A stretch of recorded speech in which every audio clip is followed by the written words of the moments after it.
নমস্কাৰ নমস্কাৰ আজি আমি লক্ষ্মীনাথ বেজবৰুৱা সম্পৰ্কে আলোচনা কৰিম আমাৰ যেহেতু সিলেবাছত আছে ৰোমান্টিক যুগৰ সাহিত্যিক ৰূপে লক্ষ্মীনাথ বেজবৰুৱা আমি সকলোৱে জানো সাহিত্যৰ সকলো দিশতে লক্ষ্মীনাথ বেজবৰুৱাই বিশেষ ভূমিকা আগবঢ়াইছিল বিশেষকৈ জোনাকীৰ পাততে তেওঁৰ সৃষ্টিৰাজিৰে পাতনি মেলি অসমীয়া ভাষা সাহিত্য জগতক এক উন্নতিৰ পথত আগবঢ়াত যথেষ্ট বৰঙণি আছে গতিকে আজি আমি এই আলোচনাত লক্ষ্মীনাথ বেজবৰুৱা সম্পৰ্কে আলোচনা কৰিম তেওঁৰ বিষয়ে জনাটো যথেষ্ট প্ৰয়োজনীয়তা আছে যেহেতু আমি সকলোৱে জানোই কিন্তু কিছুমান সৰু সৰু কথা ইয়াতে জনাৰ দৰকাৰ আছে লক্ষ্মীনাথ বেজবৰুৱা আধুনিক অসমীয়া সাহিত্যৰ অন্যতম পথ প্ৰদৰ্শক আৰু জোনাকী যুগৰ অৰ্থাৎ ৰোমান্টিক যুগ বুলিও কওঁ আমি সেই সময়ছোৱা এক গুৰুত্বপূৰ্ণ ভূমিকা থকা এগৰাকী সাহিত্যিক তেওঁক অসমীয়া চুটিগল্পৰ পিতৃ সাহিত্যৰথী আৰু ৰসৰাজ হিচাপে জনা যায় তেওঁৰ সাহিত্যিক অৱদানৰ ভিতৰত কবিতা নাটক গল্প উপন্যাস ব্যংগ প্ৰবন্ধ আৰু সাংবাদিকতা আদি বিভিন্ন দিশ সামৰি লয় বেজবৰুৱা অসমৰ এটা ঐতিহ্যমণ্ডিত অভিজাত পৰিয়ালৰ বংশধৰ তেওঁৰ পিতৃদেৱতা ডাঙৰীয়া দীননাথ বেজবৰুৱা তেওঁ আছিল আহোম স্বৰ্গদেউ পুৰন্দৰ সিংহৰ ৰাজবৈদ্য আছিল ব্ৰিটিছৰ দিনত তেখেতে প্ৰথমে চিৰাস্তাদাৰ আৰু পিছত মুন্সিপ হৈছিলগৈ দেউতাক নগাঁৱৰ পৰা বদলি হৈ নাৱেৰে সপৰিয়ালে বৰপেটালৈ ভটিয়াই আহোঁতে বাটত নগাঁৱৰ আহঁতগুৰি নামে ঠাইত নাৱৰ বুকুতে লক্ষ্মীনাথ বেজবৰুৱাৰ জন্ম হয় বেজবৰুৱাৰ নিজৰ ভাষাত ক'ব লাগিলে তেখেত ভূমিষ্ঠ নহৈ নৌকাস্থহে হৈছিল 1868 চনৰ 19 নৱেম্বৰৰ লক্ষী পূৰ্ণিমাৰ দিনা তেখেতৰ জন্ম হৈছিল লক্ষী পূৰ্ণিমাত জন্ম হোৱাৰ বাবে তেওঁৰ নাম লক্ষ্মীনাথ ৰখা হৈছিল ইয়াতে তেওঁৰ জন্মৰ চনটো জনা দৰকাৰ কিয়নো আমি দেখা পাওঁ যদি আগৰ প্ৰশ্ন কাকতসমূহ চাওঁ তেন্তে তাত দেখা যায় যে ক্ৰম অনুসৰি সাহিত্যিকসকলক সজাবলৈ আহে জন্মৰ চন অনুসৰিও আহিব পাৰে গতিকে আমি সাহিত্যিকসকলৰ বিষয়ে পঢ়োঁতে তেওঁলোকৰ জন্মৰ চনসমূহ তাৰিখসমূহ জনাৰ প্ৰয়োজনীয়তা আছে বেজবৰুৱাৰ সাহিত্যিক জীৱন কলিকতাত পঢ়ি থকাৰ সময়তে আৰম্ভ হৈছিল সেই সময়তে তেওঁ চন্দ্ৰকুমাৰ আগৰৱালা আৰু হেমচন্দ্ৰ গোস্বামীক লগ পায় সেই সময়ত অসমত অসমীয়া ভাষাক পুনৰ প্ৰতিষ্ঠা কৰিবলৈ তিনিও মিলি কলিকতাত পঢ়ি থকা অন্যান্য ছাত্ৰসকলৰ লগত লৈ অসমীয়া ভাষাৰ উন্নতি সাধিনী সভা নামে এখন সভা স্থাপন কৰে এই সভাৰ মুখপত্ৰ হিচাপে 1889 চনত তেওঁলোকে জোনাকী নামেৰে এখন আলোচনী প্ৰকাশ কৰে এই জোনাকীৰ পাততেই বেজবৰুৱাই প্ৰথমে সাহিত্য সাধনাত মনোনিৱেশ কৰে জোনাকীৰ জন্মৰ তাৰিখ সম্পৰ্কে আমি জানো 1889 চন আৰু এই জোনাকী কাকতখনে অসমীয়া সাহিত্য এক অন্য ধৰণৰ গতি প্ৰদান কৰিলে এই সময়ৰ পৰা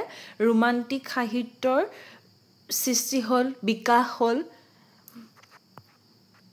জোনাকীৰ প্ৰথম বছৰৰ প্ৰথম সংখ্যাত লিটিকাই নামৰ প্ৰথম প্ৰহসন প্ৰকাশ কৰে ইয়াৰ পাছত তেওঁ নিৰবিচ্ছিন্নভাৱে অসমীয়া সাহিত্যৰ সকলো দিশতে জোনাকীকে ধৰি সেই সময়ত আৰু তাৰ পাছত অসমীয়া ভাষাত প্ৰকাশ পোৱা সকলো আলোচনী সংবাদপত্ৰ সাহিত্য সাধনা কৰি যায় জোনাকী আলোচনী সম্পাদনাৰ উপৰিও তেওঁ 1909 চনত বাঁহী আলোচনীৰ প্ৰতিষ্ঠা আৰু সম্পাদনা কৰে মন কৰিব বাঁহী আলোচনীৰ চনটো 1909 চনত তেখেতে বাঁহী আলোচনীখনো প্ৰতিষ্ঠা আৰু সম্পাদনা কৰিছিল বাঁহীৰ পাততে সাহিত্যিক বেজবৰুৱা পূৰ্ণ হৈ উঠিল বাঁহীৰ উপৰিও বেজবৰুৱাই সমসাময়িক চেতনা আলোচনী জন্মভূমি মিলন, অসম সাহিত্য সভা পত্ৰিকা, অৰুণ, আবাহন, বৰদৈচিলা, ৯ জুন, জয়ন্তী, দৈনিক বাতৰি,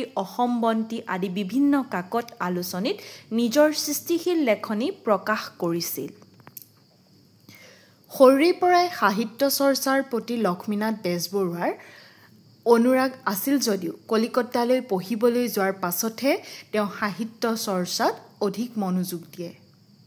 সেই সময়ত কলিকতাত ভাৰতীয় নৱজাগৰণৰ পীঠস্থান আছিল আৰু ইয়াতে বঙালী সাহিত্যৰ চমকপ্ৰদ উত্থান দেখি অসমীয়া সাহিত্যৰ ভঁৰাল চহকী কৰিবলৈ লক্ষ্মীনাথ বেজবৰুৱাদেৱে সাহিত্য চৰ্চা কৰিবলৈ অধিক প্ৰেৰণা লাভ কৰে। বেজবৰুৱাদেৱৰ এই স্পৃহাত হাত উজান দিছিল হেমচন্দ্ৰ গোস্বামী, চন্দ্ৰকুমাৰ আগৰৱালাকে ধৰি সেই সময়ত কলিকতাত পঢ়ি থকা অসমীয়া ছাত্ৰসকলে। তেওঁলোকে নিজৰ গাঁঠিৰ ধন ভাঙি প্ৰকাশ কৰা আলোচনী জোনাকীতেই লক্ষ্মীনাথ বেজবৰুৱাদেৱৰ সাহিত্যিক প্ৰতিভাৰ বিকাশ সাধন হয়। এতিয়া চাওঁ আমি বেজবৰুৱাৰ গল্প সম্পৰ্কে। লক্ষ্মীনাথ বেজবৰুৱাক অসমীয়া চুটিগল্পৰ পথ প্ৰদৰ্শক বা জনক বুলি ক'ব পাৰি। লক্ষ্মীনাথ বেজবৰুৱাক অসমীয়া চুটিগল্পৰ জনক বুলি আমি কওঁ। লক্ষ্মীনাথ বেজবৰুৱাদেৱৰ প্ৰথম চুটিগল্পৰূপে বহুতে কন্যা গল্পটোক স্বীকৃতি দিব বিচাৰে যদিও বেজবৰুৱাদেৱৰ প্ৰথমটো প্ৰকাশিত চুটিগল্প হৈছে সেউতী। আপোনালোকে যদি চাই বেলেগ বেলেগ কিতাপত বেলেগ বেলেগ ধৰণে পাব, কিন্তু আমাৰ প্ৰথম চুটিগল্প হৈছে সেউতী, লক্ষ্মীনাথ বেজবৰুৱাদেৱৰ সেউতী। এইটো হৈছে অসমীয়া সাহিত্যৰ প্ৰথম চুটিগল্প। এইটো সেউতী গল্পটো এই জোনাকী আলোচনীখনৰ ৪ৰ্থ বছৰটোৰ ৪ৰ্থ সংখ্যাত প্ৰকাশিত হৈছিল।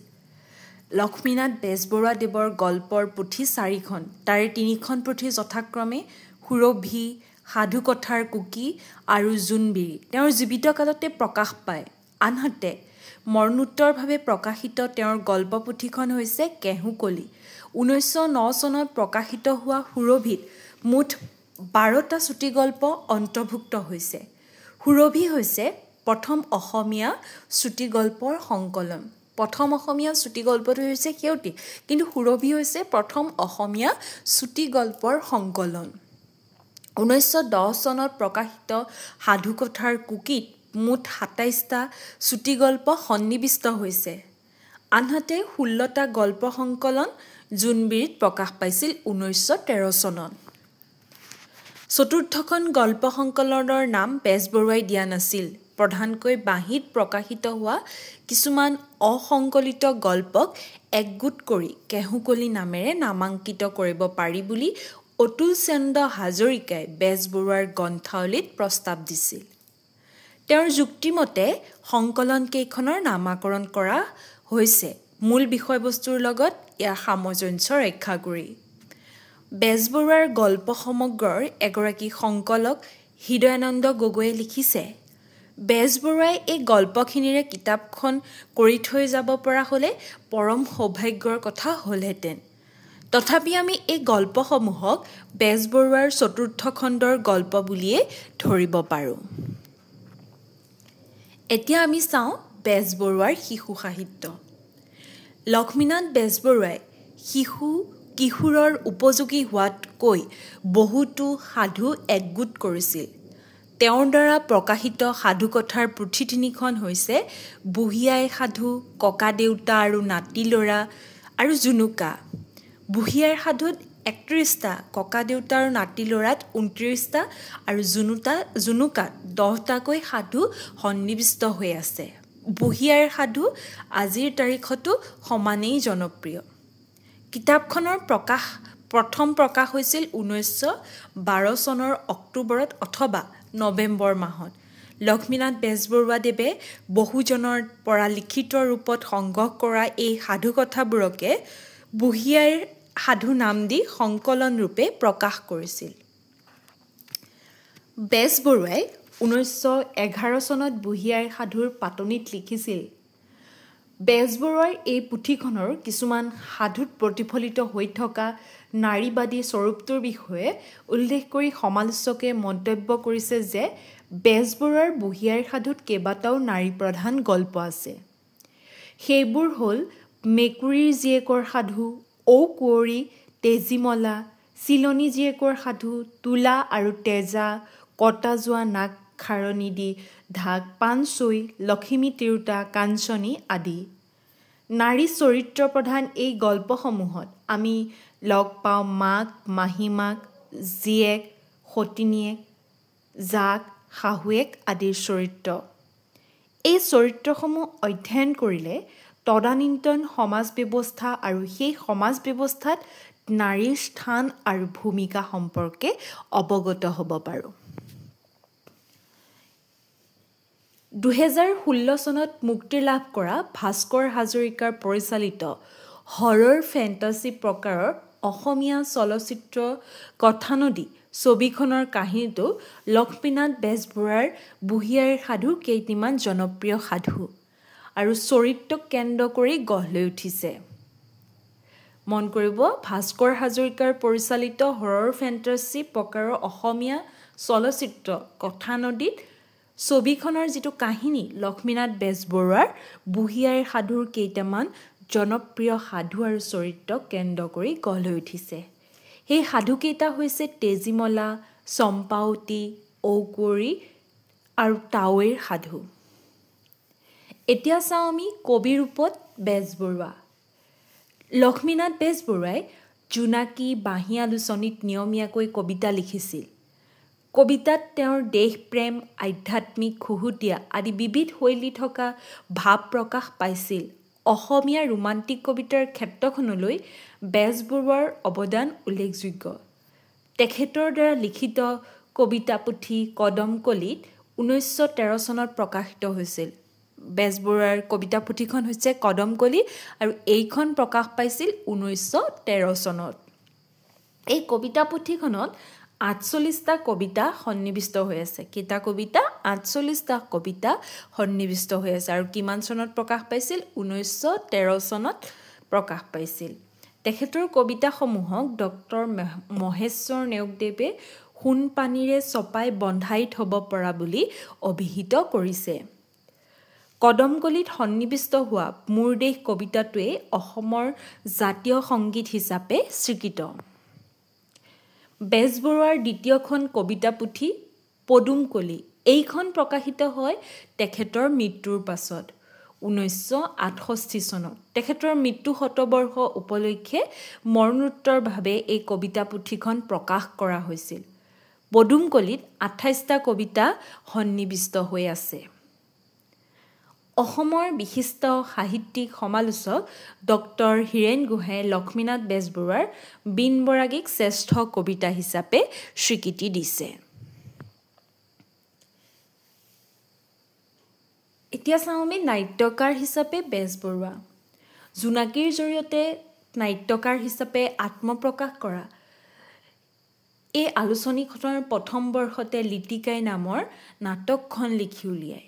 1913 চনত বেজবৰুৱাৰ নোমল পাচনি চিকৰপতি নিকৰপতি প্ৰকাশ পায়। তাৰ ঠিক দুবছৰৰ পাছত অৰ্থাৎ 1915 চনত প্ৰকাশিত হয় তেখেতৰ তিনিখন নাট যথাক্ৰমে জয়মতী কুঁৱৰী, চক্ৰধ্বজ সিংহ আৰু বেলিমাৰ। লক্ষ্মীনাথ বেজবৰুৱাই নাটকক ধেমেলীয়া আৰু বুৰঞ্জীমূলক শাখাত দ্বিবিভক্ত কৰিব পাৰি। লিটিকাই, নোমল পাচনি আৰু চিকৰপতি নিকৰপতি তেখেতৰ দ্বাৰা লিখিত প্ৰহসন। আনহাতে বুৰঞ্জীমূলক নাটককেইখন হৈছে জয়মতী কুঁৱৰী, চক্ৰধ্বজ সিংহৰ আৰু বেলিমাৰ। ইয়াৰ উপৰিও বেজবৰুৱাই হযবৰল নামৰ আন এখনো নাটক লিখিছিল। 1853 শক অৰ্থাৎ 1931 চনত বাঁহী আলোচনীৰ দ্বিতীয় বছৰৰ একাদশ সংখ্যাত এই নাটকখন প্ৰকাশিত হৈছিল। নাটকখনত মুঠতে 4টা দৰ্শন আছে। এইখন হৈছে চক্ৰান্তমূলক আৰু পৰিস্থিতিভিত্তিক নাটক। ঔপন্যাসিক হিচাপে লক্ষ্মীনাথ বেজবৰুৱা। 18 শতিকাৰ শেষৰ ফালে সংঘটিত হোৱা দন্দুৱা দুহৰ পটভূমিত বেজবৰুৱাই 1891 চনৰ পদুমকৰি নামৰ উপন্যাসখন লিখি উলিয়াইছিল। 1891 চনত পদুমকৰি নামৰ উপন্যাসখন লিখি উলিয়াইছিল। 18 শতিকাৰ শেষৰ ফালে আহোম ৰাজ্যৰ বৰফুকনে চোৱা চিতা কৰা অঞ্চল কামৰূপত হোৱা এক বিদ্ৰোহ হৈছে দন্দুৱা দুহ। স্বৰ্গদেউ কমলেশ্বৰ সিংহৰ দিনত হৰদত্ত আৰু বীৰদত্ত নামৰ দুজন ভাই ককাই এই বিদ্ৰোহৰ গুৰি ধৰিছিল। কোচবিহাৰ আৰু বিজনীৰ ৰজাৰ গোপন সহযোগত তেওঁলোকে কছাৰী, পাঞ্জাবী, হিন্দুস্থানী শৰণাৰ্থীৰ এটা দল গঠন কৰে আৰু নিজকে স্বাধীন ঘোষণা কৰি প্ৰায় গোটেই উত্তৰ গুৱাহাটী অধিকাৰ কৰে। জোনাকী আলোচনীৰ তৃতীয়টো বৰ্ষত ধাৰাবাহিকভাৱে প্ৰতিটো খণ্ডতে এই উপন্যাসখন প্ৰকাশিত হৈছিল। অৱশ্যে উপন্যাসখনৰ ৰূপত 1905 চনতহে পদুমকৰি প্ৰকাশিত হয়। নাটকখনত মুঠতে 15টা অংশ আছে। অসমীয়া হাস্যব্যংগ সাহিত্য আৰু লক্ষ্মীনাথ বেজবৰুৱা।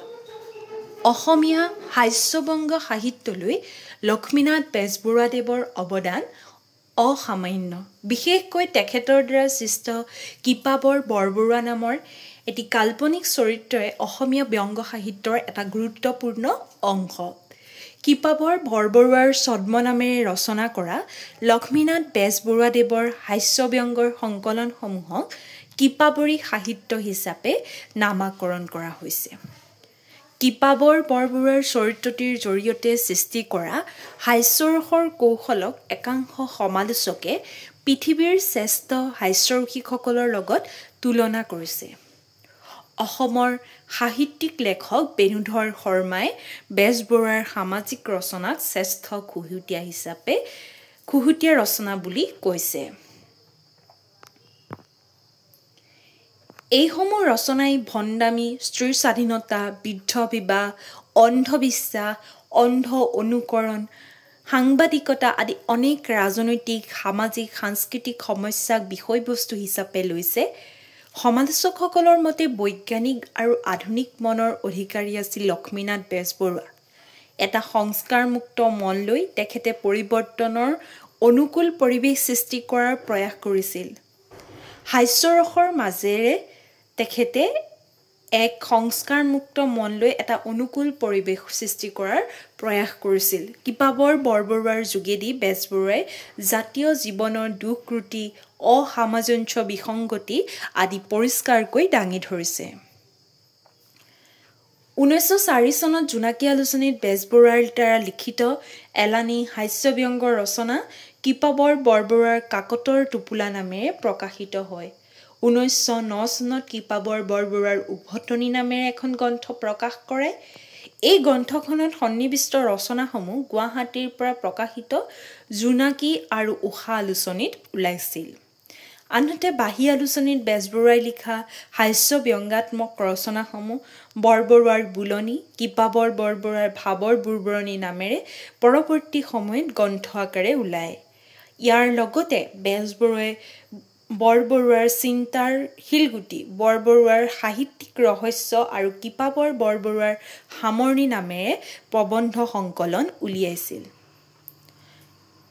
জীৱনীকাৰ হিচাপেও লক্ষ্মীনাথ বেজবৰুৱাই অসমীয়া সাহিত্যলৈ অৱদান আগবঢ়াইছিল। নিজ পিতৃ দীননাথ বেজবৰুৱাৰ জীৱন সম্পৰ্কে 1909 চনত লক্ষ্মীনাথ বেজবৰুৱাই ডাঙৰীয়া দীননাথ বেজবৰুৱাৰ জীৱন চৰিতখন লিখি উলিয়ায়। 1911 চনত মহাপুৰুষ শ্ৰীমন্ত শংকৰদেৱৰ জীৱন আৰু সৃষ্টিৰাজিৰ উল্লেখ আৰু বিৱৰণেৰে লক্ষ্মীনাথ বেজবৰুৱাই 1911 চনত শংকৰদেৱ নামৰ এখন জীৱনী লিখিছিল। ইয়াৰ পিছত 1914 চনত তেখেতে শ্ৰী শ্ৰী শংকৰদেৱ আৰু শ্ৰী শ্ৰী মাধৱদেৱ নামৰ জীৱনী গ্ৰন্থ প্ৰকাশ কৰে। অসমৰ সাহিত্যিকসকলে বেজবৰুৱাৰ জীৱনকালতে তেখেতক ৰসৰাজ আৰু সাহিত্যৰথী উপাধি দুটা প্ৰদান কৰিছিল। অৱশ্যে বেজবৰুৱাই নিজেই দ্বিতীয়টো উপাধিহে পচন্দ কৰিছিল। বঙালী নাট্যকাৰ অমিতলাল বসুকো বঙালী বৌদ্ধিক সমাজে ৰসৰাজ উপাধি আগতে দি থৈছিল। সেইবাবে বেজবৰুৱাই ৰসৰাজ উপাধিটো বৰ পছন্দ কৰা নাছিল। 1909 চনত লক্ষ্মীনাথ বেজবৰুৱাই সম্পাদনা কৰি প্ৰকাশ কৰা বাঁহী আলোচনীত মোৰ দেশ নামেৰে গীত এটি প্ৰকাশিত হয়। গীতটিৰ শিৰোনাম আছিল অ মোৰ আপোনাৰ দেশ। 1928 চনত তেজপুৰত বহা অসম ছাত্ৰ সন্মিলনত এই গীতটিক জাতীয় সংগীত হিচাপে গ্ৰহণ কৰা হয়। গীতটি বেজবৰুৱাৰ কদমকলি নামৰ গ্ৰন্থখনিত সন্নিৱিষ্ট হৈছে। গীতটিৰ সুৰকাৰ হৈছে কমলা প্ৰসাদ আগৰৱালা। ইয়াত বেজবৰুৱাৰ সাহিত্যিক কৰ্মৰাজিৰ সম্পৰ্কে দিয়া আছে, আপোনালোকে ভালদৰে মন কৰিব। আত্মজীৱনী আৰু জীৱনী মোৰ জীৱন সোঁৱৰণ, ডাঙৰীয়া দীননাথ বেজবৰুৱাৰ সংক্ষিপ্ত জীৱনচৰিত, শ্ৰী শ্ৰী শংকৰদেৱ আৰু মাধৱদেৱ। যদিও ইয়াত চনসমূহ প্ৰকাশৰ চনসমূহ উল্লেখ কৰা নাই, আপোনালোকে কিন্তু চনসমূহ মন কৰিব। চিন্তাশীল ৰচনা, তত্ত্বকথা, শ্ৰীকৃষ্ণ কথা, ভগৱত কথা, উপন্যাস পদুম কুঁৱৰী, গল্পপুথি, সুৰভি, সাধুকথাৰ কুকি, জোনবিৰি, কেহুকুলি, ৰস ৰচনা বা হাস্যৰসাত্মক ৰচনা, কৃপাবৰ বৰবৰুৱাৰ কাকতৰ টোপোলা, কৃপাবৰ বৰবৰুৱাৰ উভতনি, বৰবৰুৱাৰ বুলনি, বৰবৰুৱাৰ ভাৱৰ বুৰবুৰণি, বৰবৰুৱাৰ চিন্তাৰ শিলগুটি, বৰবৰুৱাৰ সাহিত্যিক ৰহস্য, কৃপাবৰ বৰবৰুৱাৰ সামৰণি। অনুবাদ সাহিত্য ভাৰতবৰ্ষৰ বুৰঞ্জী, তাৰোপৰি অসমীয়া ভাষা আৰু সাহিত্য, পত্ৰলেখা, কাহুদি, খাৰলি ইত্যাদিসমূহ ৰচনা কৰিছিল। ধেমেলীয়া নাটক আছিল লিটিকাই, নুমল, পাচনি, চিকৰপতি, নিকৰপতি।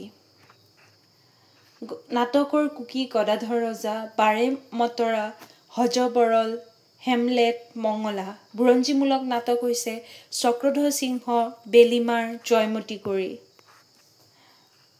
তেখেত অসম ছাত্ৰ সন্মিলনীৰ সভাপতি আছিল 1916 চনত, অসম সাহিত্য সভাৰ সভাপতি আছিল 1924 চনত গুৱাহাটীত।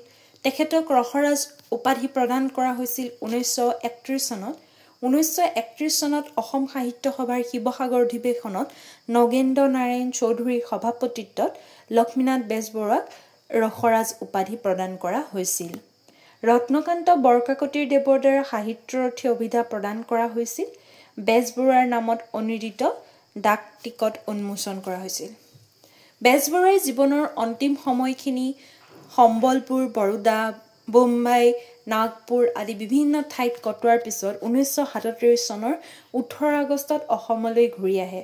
1938 চনৰ মাৰ্চ মাহৰ 26 তাৰিখে ডিব্ৰুগড় চহৰত তেওঁৰ মাজু জীয়েক ৰত্না বৰুৱাৰ ঘৰত লক্ষ্মীনাথ বেজবৰুৱাৰ দেহাৱসান ঘটে। আমি আজি এই আলোচনাত লক্ষ্মীনাথ বেজবৰুৱাৰ সম্পৰ্কে আলোচনা কৰিলোঁ।